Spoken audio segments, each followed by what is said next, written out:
Sure we got everybody. No, no, we're Everybody good? Is everybody?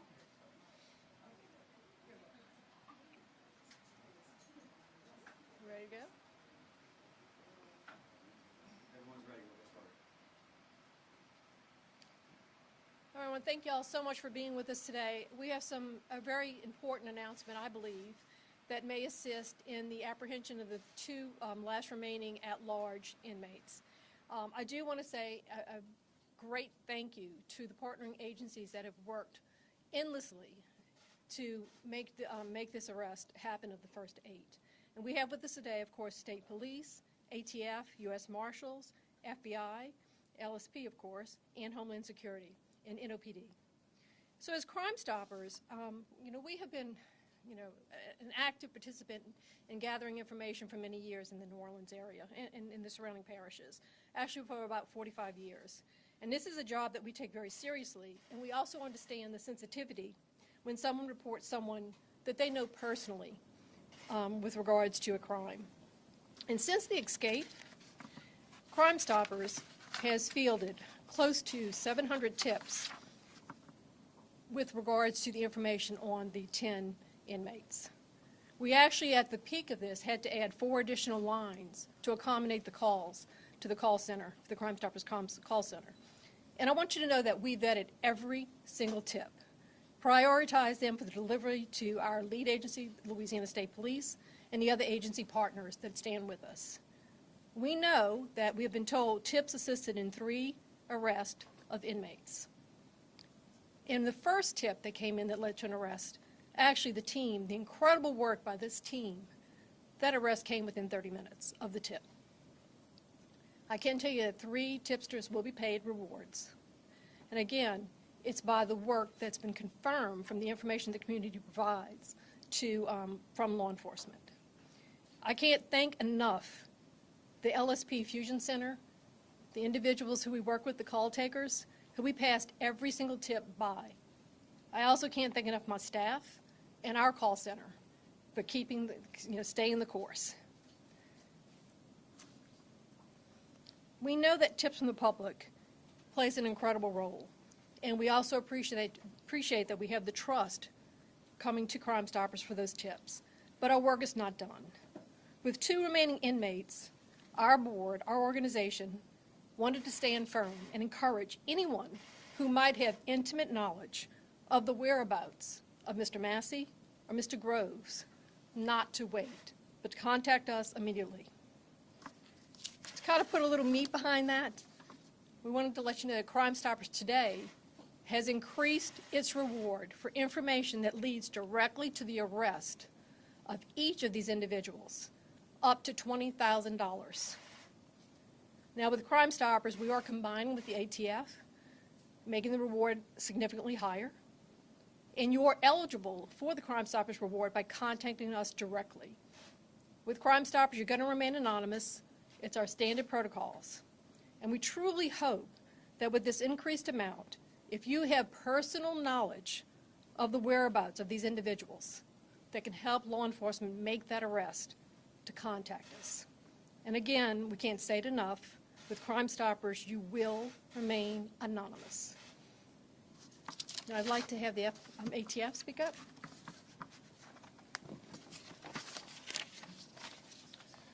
All right, thank you. Hey, good morning. My name is Joshua Jackson. I am the special agent in charge for the ATF New Orleans Field Division. As New Orleans has heard me said in other communities in Louisiana, ATF's priority mission is to prevent, reduce, and solve violent crime. In this particular response, this is preventing additional violent crime from happening to our citizens in our community. The 10 escapees definitely had violent criminal histories, and they definitely were it had a lot of impact on public safety within the communities that we serve. I want to pull the curtain back a little bit and kind of give some acknowledgments and some thank yous to our partners. First, LSP, leading this investigation. Colonel Hodges has been instrumental in coordinating efforts and keeping all of the federal partners and local partners engaged and aware and appraised of what's going on. This investigation has stretched beyond the borders of Louisiana. Also want to give a lot of acknowledgement to our federal partners, and that's FBI, United States Marshals Service, and HSI. HSI NOPD and ATF, we have a task force that works in the city. You guys might recall when we did a press conference speaking about the crime drop, the violent crime decreases within the city of New Orleans, and we talked about this task force. This task force is led by New Orleans Police Department Special Operations Division Tactical Team 2, ATF, and Homeland Security Investigations. This team has been instrumental in this response. This task force is the one that comes out, and they do investigate violent crime in all capacities, to include this fugitive apprehension. They've been instrumental in conducting search warrants, interviews that have directly led to the arrest and capture of some of these escapees. The last acknowledgement and thank you I want to give to the public and the community at large. You guys have been instrumental in providing tips and working with us to help keep you safe. We're not at the finish line. We still have 2 more to go that we need to capture and bring back and put back in custody, as they do pose a risk to public safety to all of us in the community. I also want to reiterate to firearm owners, we want to make sure that this is already a dangerous situation. We want to make sure that firearms are secured in your vehicles. We don't want any handguns, rifles that are unsecured coming into the hands of these two individuals who are still outstanding. Also be vigilant in your home. Make sure your firearms are secured throughout the area until we get these 2 individuals back into custody. So thank you to New Orleans and the greater Louisiana area for your assistance and your help with this investigation. I'm going to turn it over to Chief of the United States Marshals.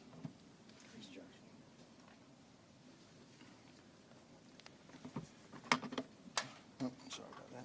Good morning. I'm Walter Martin. I'm the Chief Deputy with the U.S. Marshals here in New Orleans. I want to start by thanking several groups. I first want to thank Darlene and Crimestoppers, GNO, for not only increasing the reward, but for also her partnership and everything that they've done behind the scenes to assist not only the U.S. Marshals, but my law enforcement partners that are standing here. And their support with the community has been phenomenal. I would also like to thank the men and women you see standing here with me today, but more importantly, the men and women that are behind the scenes working hard every day.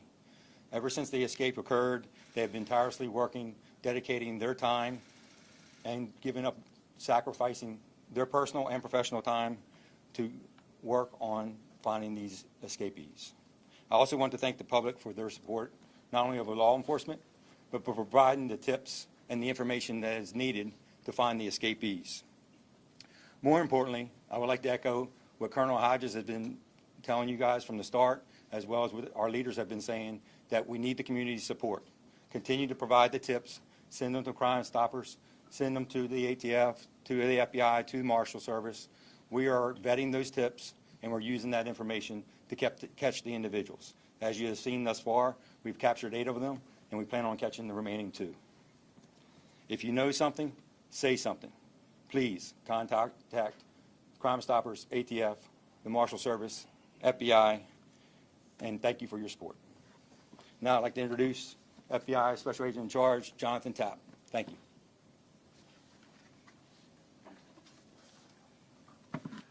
Good morning, folks.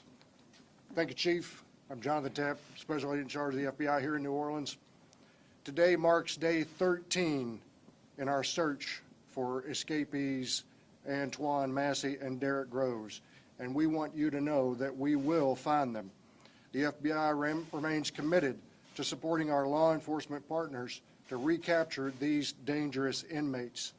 The FBI has utilized every resource at our disposal to locate and apprehend the remaining 2 fugitives.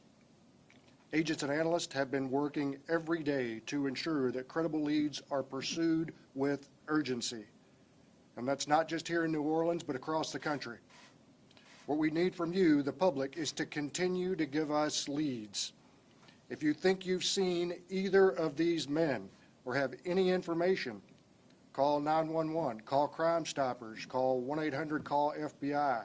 You can submit a tip at fbi.gov/New Orleans fugitives, but please report any information.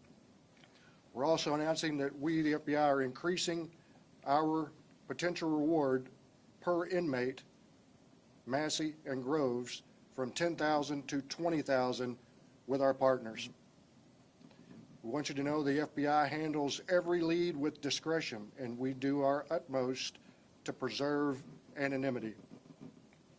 But Sometimes this is difficult. We understand with our law enforcement partners that some of you might be reporting a friend, a loved one, a relative, and albeit not easy, it is critical to your safety and the safety of the public that you report that. Thank you very much. I'll turn it over to Colonel Hodges. Thank you, SAC TAP. Good morning, everyone. 2 weeks in, and our mission remains unchanged. In locating and apprehending the remaining fugitives is our top priority. You see them on the monitor to your left, my right, and it shows 8 captured and 2 remaining. Over the past 2 weeks, strong collaboration with our Crimestoppers, Darlene and her team, local, state, and our federal partners that you see to my left and right and behind me, have been with them, we've taken 8 of the 10 safely back into custody and transported them to a secure state facility in Louisiana. Additionally, multiple individuals who aided these fugitives after their escape have been arrested. I want to be clear. Anyone who chooses to help the remaining fugitives in any way will be arrested and prosecuted. The decision is simple. Assist law enforcement and potentially earn a reward, or try to assist these fugitives and go to jail with a potentially high bond. As SAC TAP said, we know their family members, their friends, but they are a public safety risk for you, everyone around you, and the entire state of Louisiana. You must do the right thing. With Crimestoppers increasing the reward amount, now is the time to make the right choice. Turn in valuable information and help us bring them in safely and receive a reward. All contact information is available on our websites, our social media platforms, and can be shared again following this conference. This remains an evolving investigation. Things change. I want to thank our Texas DPS troopers who helped us Monday. I also want to thank our Baton Rouge City Police here in Louisiana who helped us also capture a fugitive on Monday as well. We'll continue to share updates with the public as more information becomes available. Please follow our social media pages and for the latest developments on what we have. Once again, this is a team effort. It takes all of us. That's why you have the New Orleans Police Department, you have the FBI, Homeland Security Investigations, ATF, the U.S. Marshals, and even those who are not with us up here right now, our state probation and parole, our sheriffs in the neighboring parishes, and many other agencies, Harbor Police, our Orleans and Jefferson Levee District. All of those agencies are instrumental in working this operation around the clock. So please know that the public, once again, that we are working for you. It's for all of Louisiana. And as mentioned, sometimes these dangerous fugitives travel outside our borders. So we need everyone's help. If you're listening and you're in another state and you have a tip or another parish or another city, please contact us. This concludes our conference, and we'll take any questions. When this manhunt started, we heard a lot about law enforcement, about being pretty confident that inmates were still in the metro area. We now know, 2 arrests in Texas, 1 in Baton Rouge. So, do you guys have any idea geographically about where Derrick Rose and Antoine Massey are today? So once again, we have some strong leads, but these remaining 2 fugitives, they have help, and therefore they move. And sometimes they move outside New Orleans, outside Louisiana, because they have help. And at this time, we're confident that we're closing in on the remaining 2 escapees, and that we should have them in custody soon. But law enforcement is patient, but more importantly, we're resilient.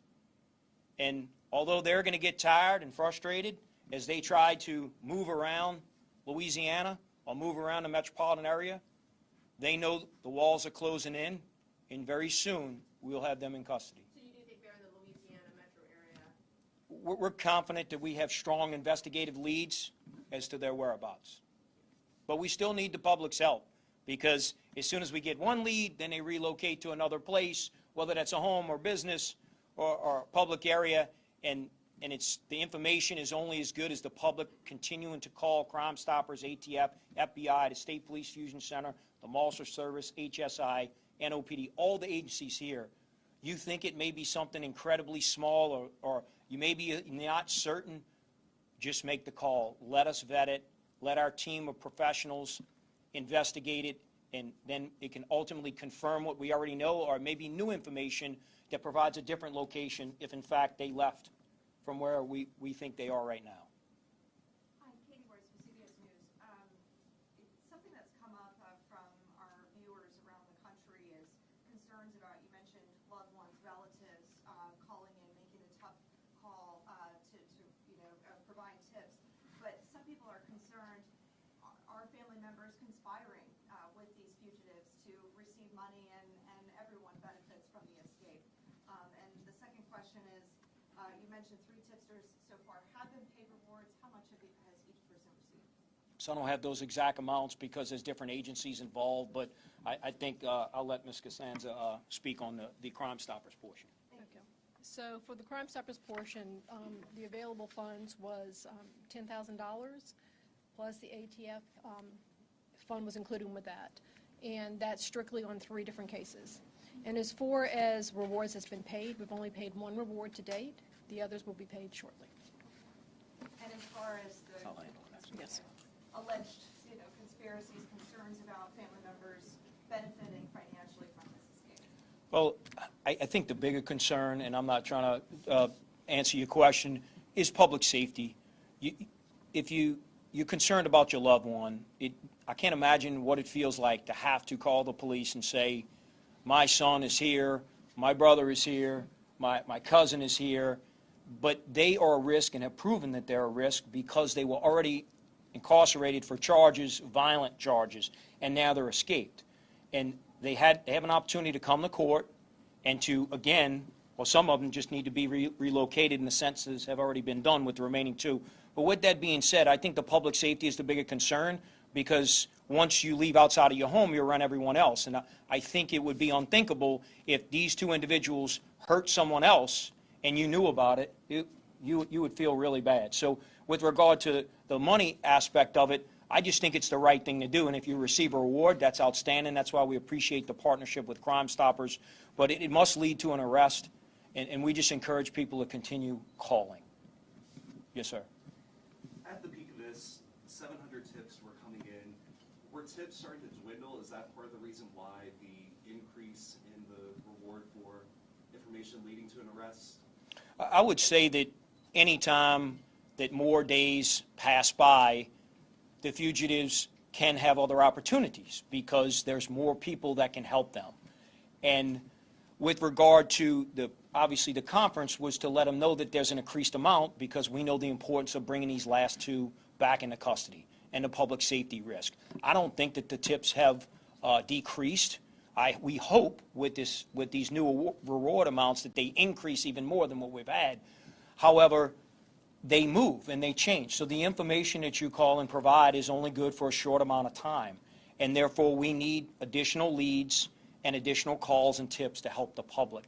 So I believe that we will get more tips, and that's, I believe, part of the plan. We appreciate our business community and those who are part of our Crimestoppers board, Norman, who's here representing with Darlene as well, and our community that comes together as a whole, realizing it's everyone's safety's at risk here and not just one particular city. And if I may, a quick follow-up. I know in the case of Mr. Van Buren, who was captured in Baton Rouge PD said that he appeared to change his appearance, his hairstyle. Are you all concerned that any of the remaining fugitives have changed their appearance? Well, I mean, certainly, again, as more time passes, things change. People could change their appearance. We believe that we have good information, whether they change their appearance or not, but that's common amongst most fugitives. Obviously, they're going to change clothes. They may change facial hair, may change their hair on their head and things like that to put a ball cap on, different clothes and things like that. But we understand Baton Rouge was, and I just want to thank them again, Chief T.J. Morse and his officers for helping us, as well as Texas DPS and Colonel Freeman Martin, who provided 2 in Texas and 1 here. And yes, they sometimes change appearance, as y'all saw in the photographs. And I think they could change appearance again. So I think the public, if you just look at the photographs to your left up on that board and look very closely, probably not changing their eyes and their nose and their smile. So I would just focus on those things. And we're confident that family members and friends have seen them, know where they are, and could really reach out to us based on that and not be easily, how you want to say, distracted by a change in hair or, on the head or face. Okay? The Orleans Justice Center, it's only a decade old. Obviously, there were some serious structural failings with the escape itself. There have also been a number of problems since the escape actually happened. I know the Sheriff's Office isn't here today, but can any of y'all speak to why a decade-old state-of-the-art facility is in such shambles? So our focus today on this conference is obviously to make the public aware that the reward has increased, and the reward is directly related to the apprehension of the remaining 2 fugitives and escapees to bring them back in custody. We're not going to comment on the jail or any conditions prior to. We're just looking forward. We have 8 captured. We have 2 more remaining, and that's what we need the public's help with. There'll be a time later that you'll be able to ask those questions, but this conference is specifically geared to those 2 fugitives who remain at large. Ms. Darlene, can you just reiterate and walk us through, for people that want to bring in tips and see the inmates, what's the next step? And have tips helped with those that were in and embedding, like finding out who was actually part of the fugitives escape? So I'll say that we've gotten tips on all different things. So we've gotten tips on certainly on the fugitives, where they may be, who they may be with. Certainly certain tips have helped and assisted law enforcement to make the apprehensions of 3 of the individuals. As far as the other individuals who are aiding and abetting, yes, we've gotten information from those folks. What we're telling you is that you need to go ahead and make sure that you contact us. You receive a tip number when you call Crimestoppers. You're able to update your information, and believe me, many of these tipsters are. Send us the update. Send us what you're seeing on social media. All of that is, again, combined and vetted by law enforcement as they build, as they work the puzzle of this. But at the end of this, we will hope that one person, at least one tipster's information, will lead to that arrest. And with regards to the volume of tips, when we first started out, remember, we had 10 folks that we were looking for, then down to 8. Certainly that volume was affected by the number of individuals who were out there. We look at every individual as a case. So we're now down to 2. I 100% agree with the Colonel that we're going to see an increase with this huge reward of people sending information. We want you to be part of the team. That's why we're standing here asking you to be part of the team and part of the solution. Thank you. So can you say which 3 have been apprehended? Like thanks to tips? Yeah, we're not going to discuss that. Just know 8 are in custody at a secure facility here in the state, and then we have 2 remaining. We just want to focus on those 2. If your question pertains to the rewards, will be allocated accordingly once they go through the protocols. Crimestoppers has been in business for almost 50 years. They're very successful for a reason, because they pay on the rewards, which match an arrest, and they do it anonymously. So I think the public can feel confident that if the information that you provide does in fact lead to an arrest and a conviction, it will be in good position to provide our partners here, FBI, ATF, and Crimestoppers will provide those rewards. Make no mistake, they've been around a long time because they're resourceful, they're helpful, they're part of the community, and ultimately they pay those rewards. So what is the total reward amount now with both of these increases? It's $50,000 per remaining fugitive with our partners here, a combination of Crimestoppers, ATF, and the FBI. Anyone over here? Fox? You go first. My question is, there's more than a dozen we know that have helped these inmates escape or after their escape. So have the people that you guys have talked to, has that started helping in this search for the last 2? Well, I think it sends a message that if you assist or you help those who remain fugitives, that you will be charged and prosecuted. And I go back on what I said earlier, make the right decision, contact law enforcement or Crimestoppers and our partners up here, and give us the information that we need to bring them to justice. If you help and you assist, you're just putting all of public safety at risk by doing that. And we ask again the public to please contact us with the information. as timing goes, we're heading into week 2 of this investigation. Does time help the remaining inmates, or does it help the law enforcement in terms of, it seems like they're just running around in circles at this point as you guys are picking up leads. But if we head into week 3, does it make it more difficult for the law enforcement, or does it make it more difficult for the remaining inmates? I think it makes it more difficult for the escapees because they're tired, they're looking over their shoulder, they're running out of resources, and with the increase in the reward amount today, we're going to get more tips, which means we're going to close in faster, and therefore, I think the advantage goes to law enforcement, and we need the public's help to ensure that we keep that advantage. Thank you. And is there any concern about them, I guess, trying to leave the country? I think that's No, I don't think they have those resources, but certainly we have our federal partners here, and that's why it's beyond the city of New Orleans and the borders of Louisiana, and it's a collaborative effort amongst federal, state, and local law enforcement. Do you at all believe that mass and girls could be together at this point? Do you believe they might be separate? Well, we don't rule anything out, but we're not going to talk about ongoing, tactics and techniques and things and information that we have. It's just best that the public, if someone knows that they're traveling together, please call us. We would like to have that information. All right, that concludes everything. Thank you all for coming. Thank you. All right, that was a lot cooler. Reason I lost. Walking away from it. You're a pro. I did all right. Thankfully, we had good afternoon.